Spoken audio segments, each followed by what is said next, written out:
Qu'est-ce qui vous a pris d'amener cette chose ici? Regardez.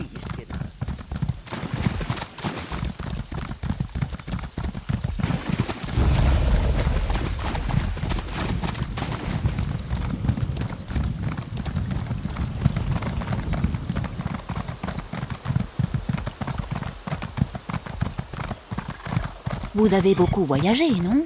Échangeons quelques civilités et paroles glanées sur les routes.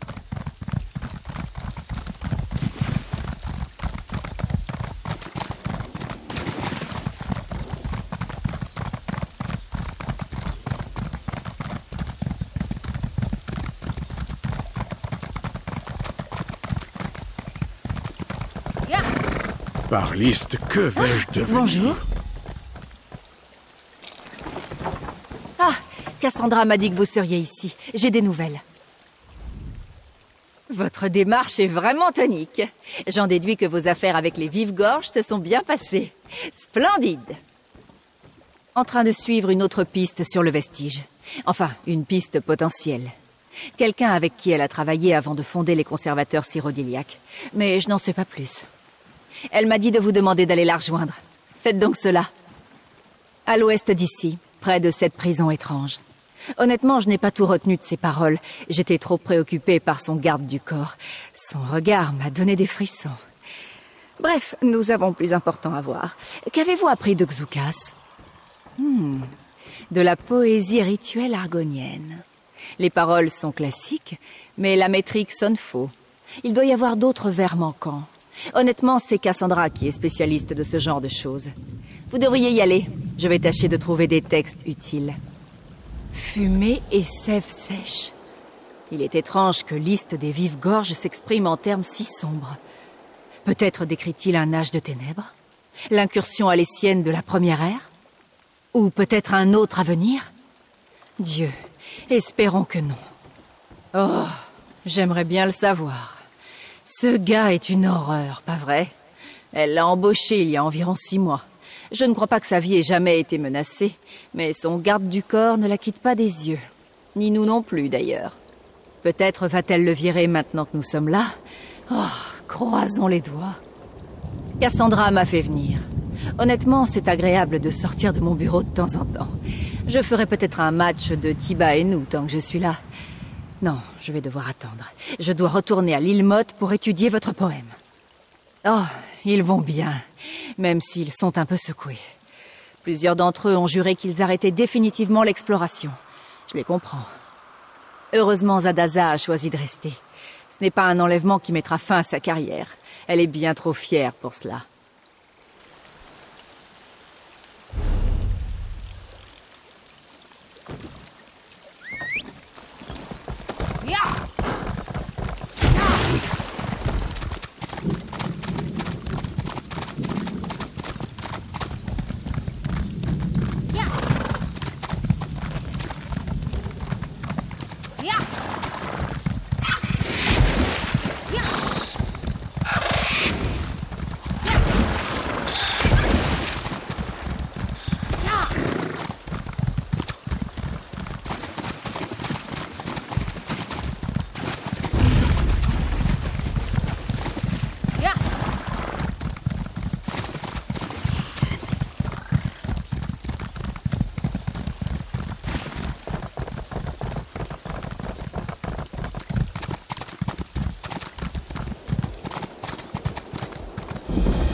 Car où vous mettez les pieds, qui sait ce qui jaillira de la tourbe pour vous tuer?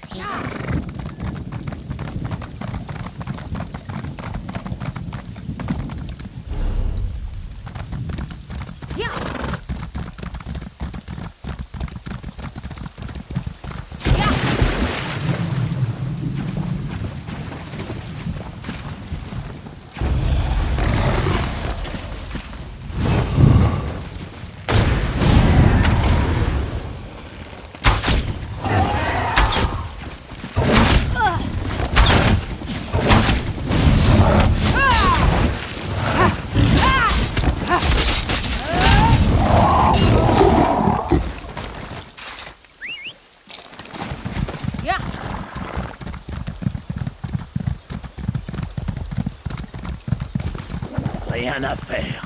Ses poches sont vides. Bien, vous voilà. Vous nous avez trouvés. Bien. Comme vous le voyez, nous avons des difficultés.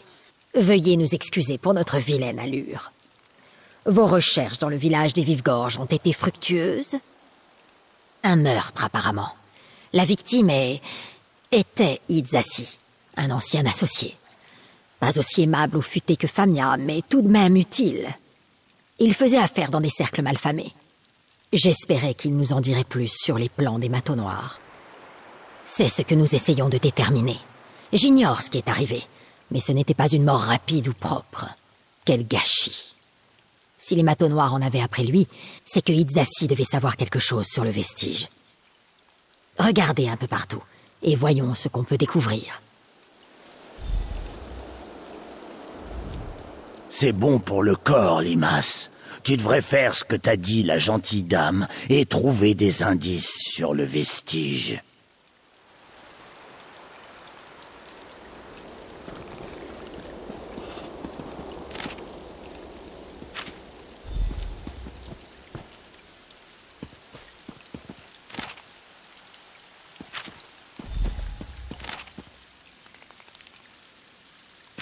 Qu'avez-vous trouvé? Montrez-moi, s'il vous plaît. Des pages arrachées au journal d'Idzasi? Je ne veux pas dire du mal d'un défunt, mais ça me surprend. Il n'avait pas l'air assez rigoureux pour en tenir un. S'il connaissait le vestige, ce pourrait être très utile. Les Manteaux Noirs ont donc appris ce que nous savons déjà.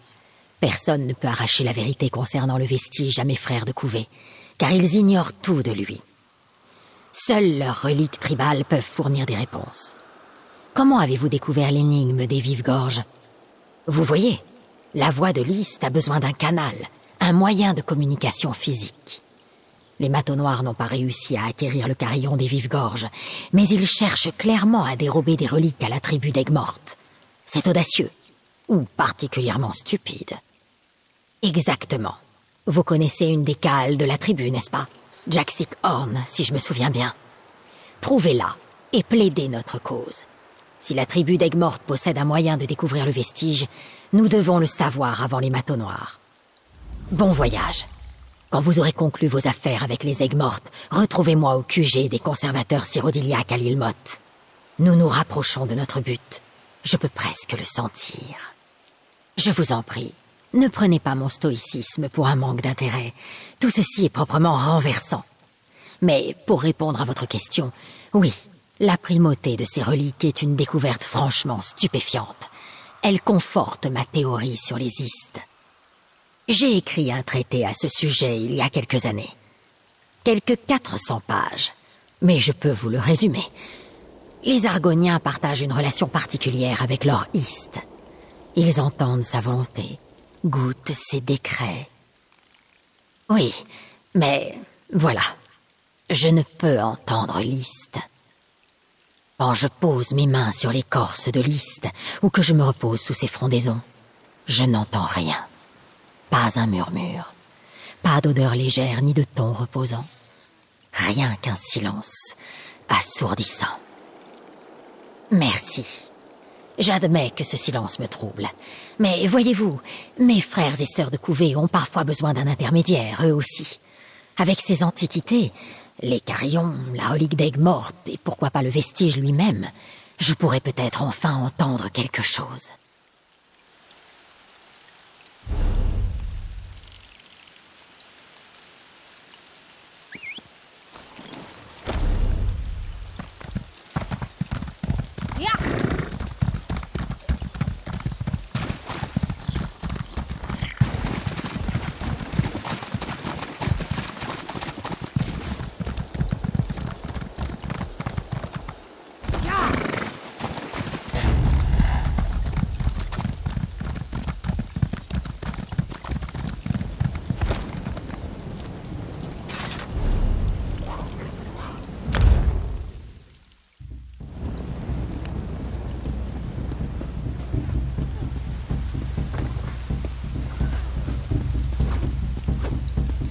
Tant à faire et si peu de temps.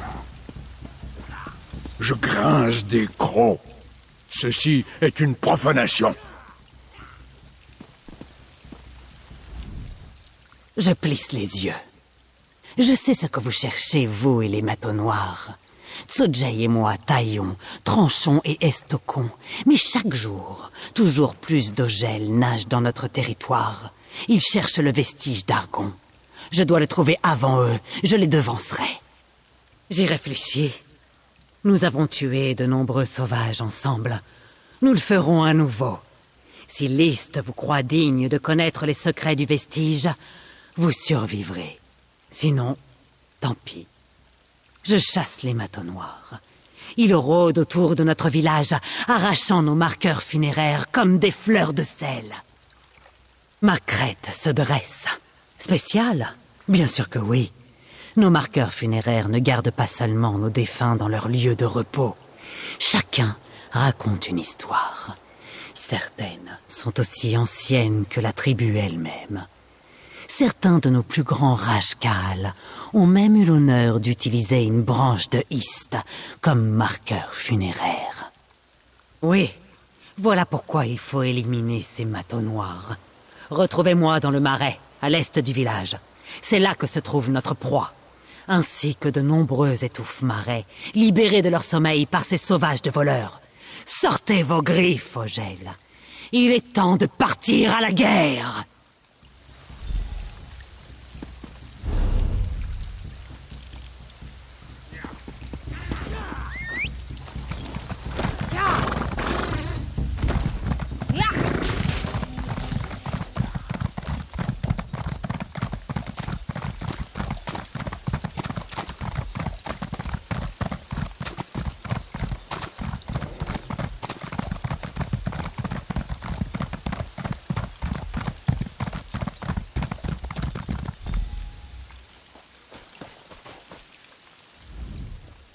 Déjà là, vous êtes rapide, Ogel, je l'admets. Assez de flatterie. À présent, parlons de guerre. Nous cherchons les marqueurs funéraires de plusieurs cales d'aigues mortes. Et notre vengeance, je sais comment faire. Les matos noirs dérobent les marqueurs funéraires de nos frères et sœurs de couvée défunts sans se préoccuper de leur importance. La rivière est infestée d'étouffes marais. Des choses à la fois mortes et vivantes qui goberaient tout cru un naga. Avec un peu d'astuce, on peut faire en sorte qu'ils s'en prennent uniquement aux matos noirs. Les sauvages matos noirs baptisent des panji, des fumigateurs, des tas de viande pourrie et fumante qui empêchent les étouffes marais de les traquer. Tout en récupérant les marqueurs funéraires, faisons en sorte de détruire les fumigateurs. Les morts qui ne le sont plus trouveront la trace de nos ennemis et s'occuperont d'eux. Cette fois, nous attaquons ensemble. Un serpent, 2 têtes. Une seule fourmi-lance n'est pas menaçante, mais une fourmilière entière peut vous tuer. Un simple étouffe marais ne nous fera pas de mal. En revanche, s'ils se rassemblent en grand nombre, nous courons un grave danger. Mais la gloire attend celui qui les vaincra. Tsojei, mon frère de couvée, est tombé sous les coups des étouffes marais. Ne le soyez pas. Ce fut un glorieux combat. Et il combat toujours à mon côté, voyez-vous. Pour les aigues mortes, la mort est assurée. Cependant, la mort apporte une nouvelle vie sous forme d'arcs et de flèches, ou de haches et de couteaux. Au fil du temps, l'âme finit par avancer. Tout change, mais rien ne s'achève. Je pince les lèvres. Poétique. Un autre mot signifiant faible, n'est-ce pas? Les belles paroles sont typiques des vives-gorges comme Xukas. Assez palabré, nous avons du pain sur la planche. Nous les appelons les Xulvat. Ils racontent les histoires de nos victoires et de nos défaites. Des récits de notre enfance, les noms de nos amis, rêves et cauchemars. Ils gardent également les morts là où il faut, sous la boue. Assez souvent pour qu'on les nomme les étouffes marais. Il y a de nombreuses choses rôdant dans les marais profonds, Ogel. Des bêtes faites de vignes et de pierres, des hajmotas géants, Des peuples fantômes, des plantes aux gueules comme des crocodiles. Les morts qui ne le sont pas sont plutôt paisibles comparés à tout cela. Je hoche la tête. Oui. Jusqu'à ce qu'un sauvage à queue basse dérobe le marqueur. Vous voyez? Nous voilà de retour au point de départ.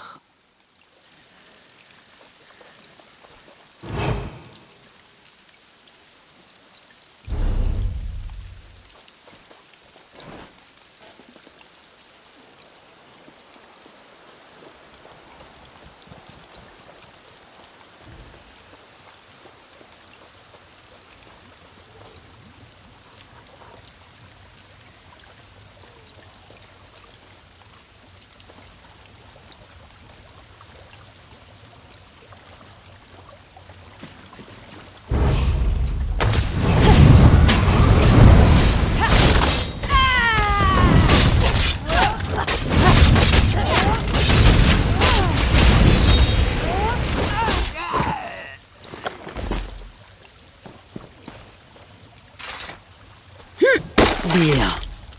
Les pesteux se repaîtront bientôt de ce campement.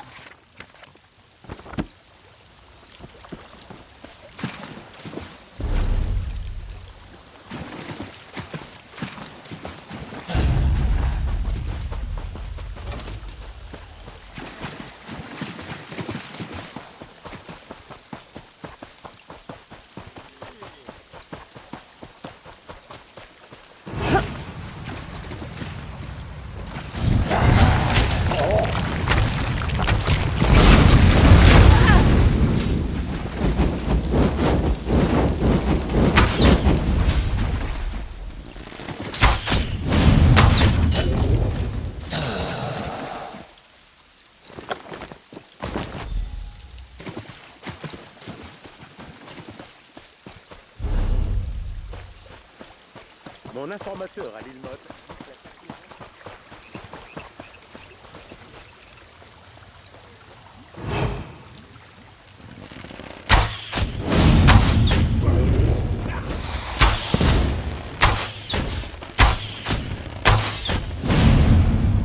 Tenez-vous à l'écart. Oui, ces matons Paraît que noirs les paieront morts cher s'agitent leurs dans cette attaques partie contre de la Marcal. tribu d'Aigues-Mortes.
Bravo. Maintenant, allez au nord. Nous allons piller leur campement principal et mettre fin à cette histoire.